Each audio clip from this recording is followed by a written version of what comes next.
দেখতে পাচ্ছেন আমাদের কাছে আছে একটি ক্যাননের প্রিন্টার এবং এই প্রিন্টারটি থেকে আজকে আমরা মোবাইলের দ্বারা প্রিন্ট করে দেখবো কিভাবে প্রিন্ট করতে হয়। তো এর জন্য অবশ্যই ভিডিওটি এখানে লাইক করুন এবং চ্যানেলটি সাবস্ক্রাইব করে নিন। তো মোবাইল থেকে প্রিন্ট করার জন্য সর্বপ্রথম আপনাকে আপনার ওয়াইফাইটি অন করে নিতে হবে। এখান থেকে ওয়াইফাইটি করে নিয়েছি, এখান থেকে প্রিন্টারটি অবশ্যই ক্লিক করে কানেক্ট করে নিয়েছি।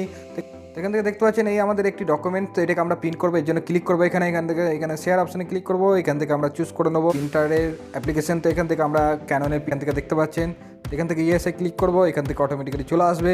4:6 করা আছে, এখানে অবশ্যই সেটিংটি করে নিতে হবে। এখানে পেজের সাইজটি এটাকে আমরা A4 করে দেবো, যেহেতু আমরা A4 পেজে এটা করতে চাই। ওকে, বাকি এখানে বর্ডার দেখতে পারেন, বর্ডার লেস, কালার যদি করা যায় কালার, ব্ল্যাক অ্যান্ড হোয়াইট করলে ব্ল্যাক অ্যান্ড হোয়াইট।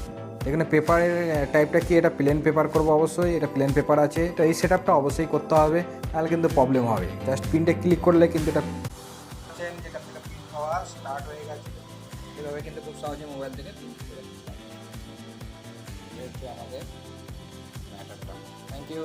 তো এই সম্বন্ধে যদি আরও ডিটেলসে ভালোভাবে জানতে চান, ভালোভাবে শিখতে চান, তাহলে অবশ্যই আমাদের প্লেলিস্ট চেক করুন। সেখানে কিন্তু ডিটেলসে আপনি জানতে পারবেন এবং শিখতে পারবেন। Thank you.